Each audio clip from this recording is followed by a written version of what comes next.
What's up everyone and welcome back to the World History Channel. Before we begin, please hit the subscribe button today. Let's get started. Infamous things Andrew Jackson did that prove he was a terrible president. Andrew Jackson, the 7th President of the United States, is a divisive historical figure whose legacy prompts debate and controversy to this day. The question, why was Andrew Jackson a bad president, often emerges in discussions about American history, revealing a complex tapestry of actions and policies that have led many to view him in a negative light. Throughout his time in office from 1829 to 1837, his policies, particularly those pertaining to economic and civil rights decisions, continue to be the subject of scrutiny. Focusing on aspects like the infamous Indian Removal Act, his vehement opposition to the National Bank, and his endorsement of slavery, this exploration delves into the reasons behind this tarnished reputation. We'll compare and contrast the imposing strategies that earned him the moniker King Andrew with his populist persona as a champion of the common man.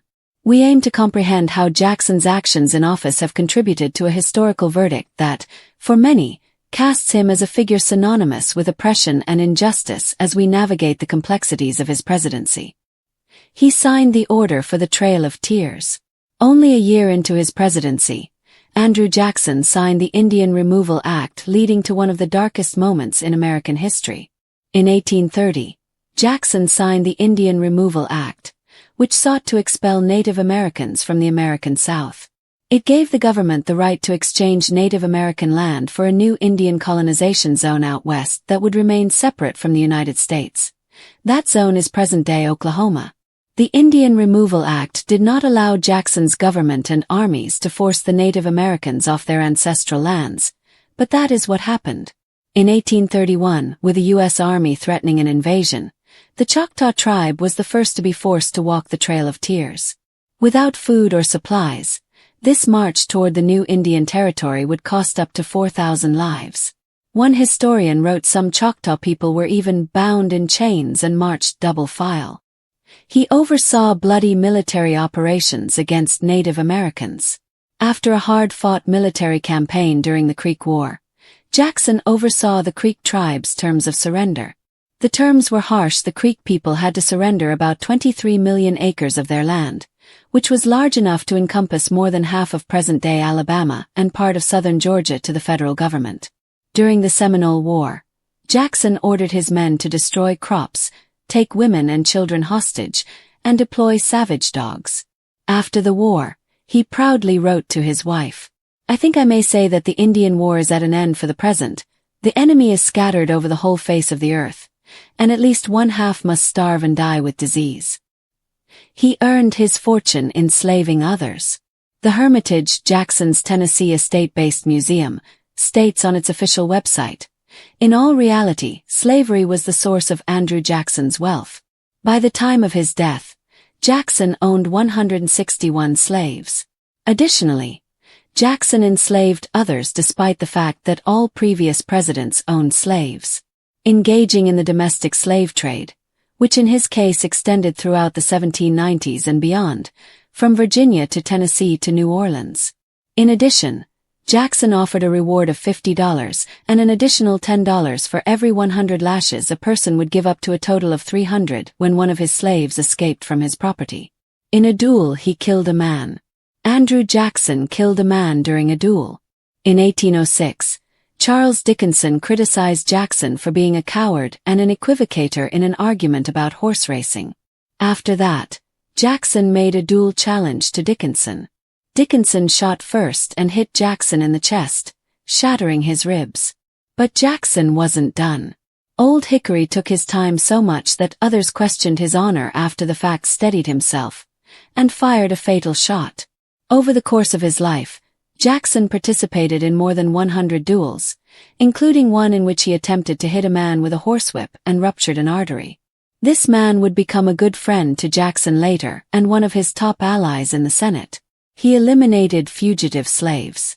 During the Seminole War, an alliance formed between Native Americans and fugitive slaves, so it was up to future President Jackson to defeat them both. Florida, which was under Spanish control, had evolved into a haven for escaped slaves, many of whom had congregated in an old British fort known as Negro Fort. Old hickory that he was, Jackson ordered his troops to destroy the fort. A cannonball fired by a U.S. gunboat struck the fort, exploding and killing 270 refugees who were seeking safety. Eventually, Florida was annexed by the United States, and it was no longer a safe haven for fugitive slaves. He caused an economic depression. Although Andrew Jackson resented the Bank of the United States, his actions against it would cause a depression across the nation. In 1832, Jackson shut down the Bank of the United States, opting instead to deposit government funds in select state or pet banks which loaned money to just about anyone. This led to inflation. Jackson had another on-brand idea. He hated it when people could buy land with paper money. In Jackson's Species Circular of July 11, 1836, land could only be purchased with gold or silver. But this law made land speculation slow down, which led to decreased revenue for the states, which led to the Panic of 1837. He ruled New Orleans like a dictator. Near the end of the War of 1812, General Jackson arrived in New Orleans to find the city in disarray. Taking command of the situation immediately, Jackson put the city under martial law until the war was over. However, once the war finally ended, he still refused to lift his order for another few months. When a Louisiana state senator wrote of his apprehension at the idea of an open-ended martial law, Jackson had the senator arrested.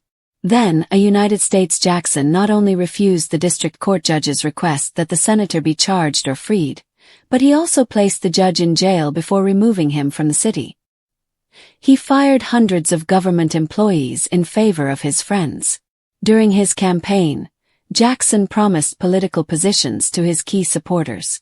Then, on the night of his inauguration, office seekers so crowded the White House that the party devolved into a near riot. Instead of ending corruption as was part of his populist message, Jackson's administration has been credited with creating a spoils system in which Jackson purged federal employees in favor of those who had supported him.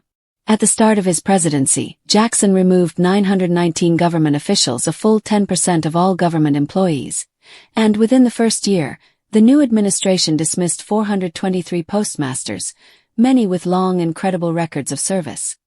He tried to outlaw abolitionist literature and said abolitionists deserved to die. When abolitionist literature began to flood the American South, Andrew Jackson did exactly what a man who had recently established unlimited martial law would do. He banned it. In the mid-1830s, abolitionists started what has to be the first direct mail campaign by sending its unsolicited materials to mailboxes around the American South. Upon hearing about the mailed literature and the chaos it was causing, Jackson said, "I have read with great sorrow and regret that such men live in our happy country. I might have said monsters as to be guilty of the attempt to stir up amongst the South the horrors of a servile war. They deserve to atone for this wicked attempt with their lives." The Jackson administration would seek to ban all inflammatory abolitionist material from being delivered by the Postal Service. He vowed to assassinate his vice president. Andrew Jackson had many issues with his first vice president, John Calhoun. He even threatened to chop off his head once. Jackson told John Calhoun, "If you secede from my nation, I will secede your head from the rest of your body," after they disagreed about the nullification crisis, which was a forerunner to the South's secession. He completely ignored a ruling from the Supreme Court. When Jackson agreed with the Supreme Court like he did when the court sided with him against South Carolina's federal nullification laws, he said the court as the country's ultimate power that must be obeyed. Whenever Jackson disagreed with the Supreme Court, he got upset and outright ignored them. 5. Worcester, Georgia, 1832. The Supreme Court, led by Chief Justice John Marshall, stated Georgia laws that purported to seize Cherokee lands on which gold had been found violated federal treaties. According to reports, Jackson, who was attempting to steal gold and Native American land, responded by saying, "John Marshall has made his decision. Now let him enforce it." While historians are unsure if Jackson ever actually said that, they are sure both he and Georgia completely ignored the ruling and stole the land and the gold. He gambled away his grandfather's inheritance. Jackson received a substantial inheritance from his deceased grandfather when he was 16 years old. Within a year it would be gone, mostly for gambling. Jackson spent everything he received from his wealthy Irish grandfather, £300 to £400 on his well-known passion for gambling and racehorses. He let the White House get trashed after his inauguration. Huge crowds attended Jackson's 1829 inauguration as a populist president. At the time, the White House was open on Inauguration Day, and Jackson's closest supporters were the first to arrive. Most of them wanted to talk to the president about the government positions they were all promised. The rest of the group followed. Thousands of supporters who consumed a lot of alcohol, damaged china and furniture, and even ground cheese into the carpets with their boots on the White House carpet. At the time, a society woman wrote, "But what a scene did we witness! The majesty of the people had vanished, and a mob of boys, Negroes, women, and children were running around, fighting and romping. What a shame, what a shame!" Jackson escaped out the back window, leaving the White House to the raucous crowd. He eventually used the event as an opportunity to get $50,000 from Congress to redecorate the White House. One of the most contentious and divisive figures in American history is Andrew Jackson, the 7th President of the United States. A comprehensive examination of his presidency reveals a long list of troubling actions that cast a deep shadow over his legacy. Though often lauded by some historians for his populist appeal and military victories, Jackson's administration was rife with policies and behavior that violated human rights, ignored the rule of law, and set dangerous precedents for executive power. His presidency, which lasted from 1829 to 1837, began with a promise to represent the common man. However, it quickly devolved into a reign marked by autocratic decisions, blatant racism, economic mismanagement, and a ruthless disregard for the most vulnerable populations in the young republic. His presidency was also marked by a lack of concern for the country's poor. Among his most infamous acts was signing the Indian Removal Act in 1830, which led to the horrific Trail of Tears, a forced relocation of thousands of Native Americans that caused untold suffering and death. While the law itself did not explicitly allow for force, Jackson and his administration used military pressure and deceit to evict tribes from their ancestral lands. In 1831, the Choctaw were the first to die, and thousands more perished during the brutal march to Oklahoma today from disease, starvation, and exposure. Jackson was not simply complicit. He was the architect and enforcer of this ethnic cleansing. From his ruthless campaigns during the Creek War, where he forced the surrender of over 23 million acres of tribal land, to his brutal campaigns during the Seminole Wars, where he used brutal tactics like burning crops and taking women and children hostage, his disdain for Native Americans was evident throughout his life. He once wrote with pride that the enemy was scattered and would starve and die with disease, a testament to his lack of empathy. The domestic policies of Jackson were just as damaging.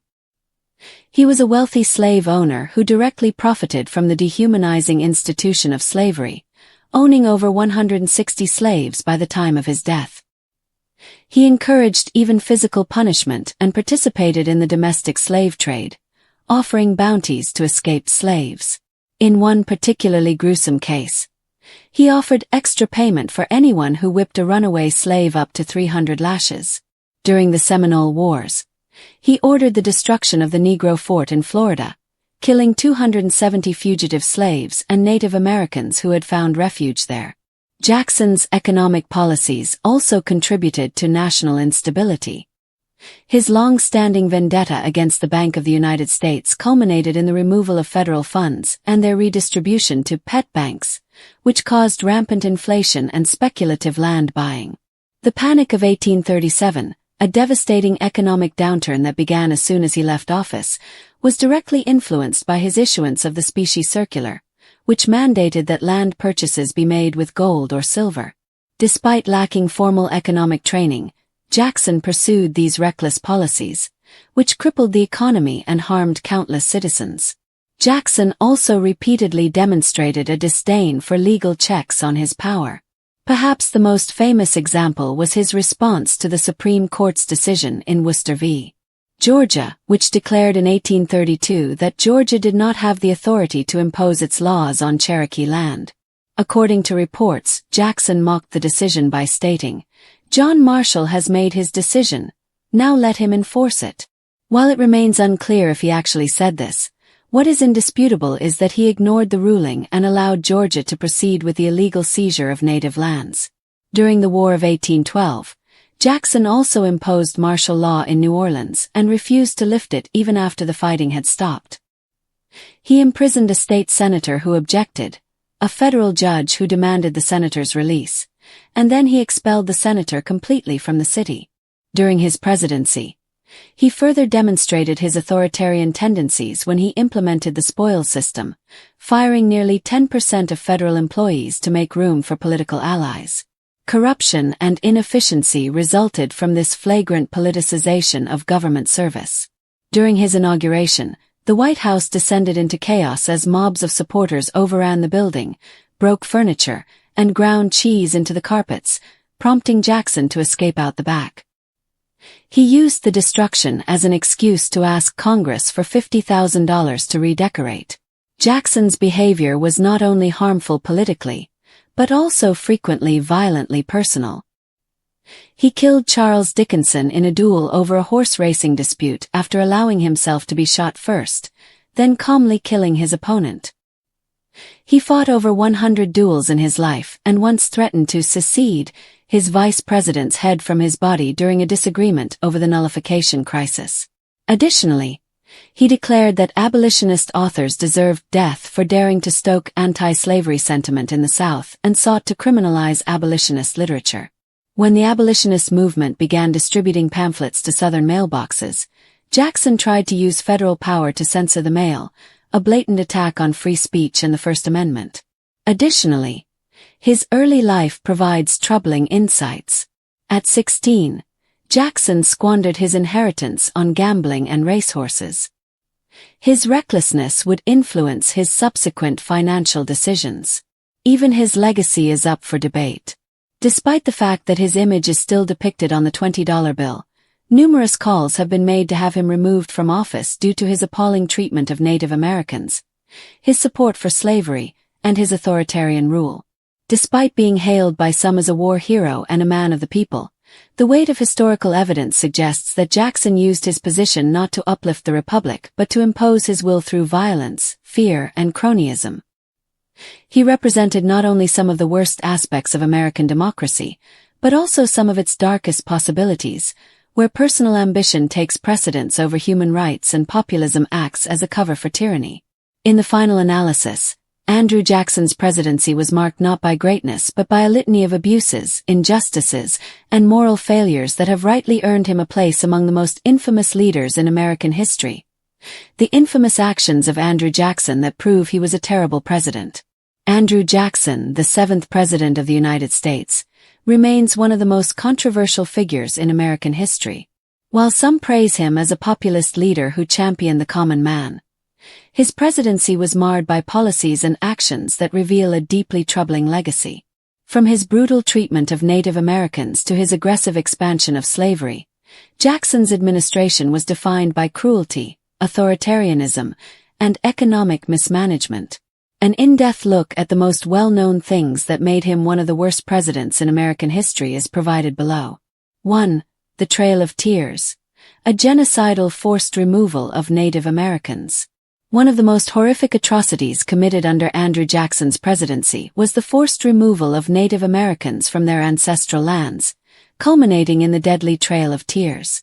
Jackson, a longtime advocate of Native American displacement, signed the Indian Removal Act of 1830, which authorized the federal government to relocate indigenous tribes to lands west of the Mississippi River, primarily present-day Oklahoma. Although the act did not explicitly permit forced removal, Jackson's administration employed military coercion, deception, and violence to push Native Americans off their lands. Among those forced to leave were the Choctaw, Creek, Chickasaw, Cherokee, and Seminole peoples. Between 4,000 and 6,000 Cherokee people perished as a result of exposure, starvation, and disease during President Martin Van Buren's, Jackson's, 1838 Cherokee removal. Survivors described harrowing conditions, with some bound in chains and marched at gunpoint. Historians widely regard the Trail of Tears as an act of ethnic cleansing, if not outright genocide. Jackson's callous disregard for Native American lives and sovereignty remains one of the darkest stains on his presidency. 2. Massacres by the military against Native Americans. Even before his presidency, Jackson built his reputation as a ruthless military leader who waged violent campaigns against Native American tribes. The Creek War, 1813–1814. After defeating the Red Stick Creeks at the Battle of Horseshoe Bend, Jackson imposed the Treaty of Fort Jackson, which forced the Creek Nation to surrender 23 million acres of land, more than half of present-day Alabama and parts of Georgia, despite the fact that many Creeks had fought alongside the U.S. against the Red Sticks. The First Seminole War, 1817–1818. Jackson invaded Spanish Florida, then a haven for escaped slaves and Seminole tribes, under questionable orders. His forces took women and children as hostages, destroyed crops, and burned villages. He also employed bloodhounds to track down fleeing Seminoles, a tactic widely condemned as inhumane. The destruction of the Negro Fort in 1816. Hundreds of escaped slaves and allied Seminoles had used a British-built fort in Florida as a haven. Jackson ordered its destruction, leading to a U.S. naval attack that blew up the fort's ammunition depot, killing 270 people in a single explosion. Jackson's military campaigns were marked by extreme brutality, setting a precedent for future U.S. policies of Native American displacement and subjugation. 3. Jackson's reliance on and expansion of slavery. Unlike some founding fathers who expressed moral qualms about slavery, Jackson was an unapologetic slaveholder who actively participated in the domestic slave trade. By the time of his death, Jackson owned 161 enslaved people on his Tennessee plantation, the Hermitage. He frequently advertised rewards for runaway slaves, including one notice offering $50 for a fugitive plus $10 extra for every 100 lashes, given to them up to 300 lashes, a punishment that would have been fatal. He personally oversaw the whipping and punishment of slaves, including an incident where he ordered a brutal lashing of a woman named Betty for allegedly stealing a letter. As president, he banned anti-slavery literature and allowed Southern postmasters to censor it. Jackson's presidency reinforced the institution of slavery, ensuring its expansion into newly acquired territories and setting the stage for future conflicts. 4. Jackson's authoritarian tendencies. Defying the Supreme Court and martial law. Jackson frequently ignored constitutional limits on executive power, earning him the nickname King Andrew from his political opponents. Worcester v.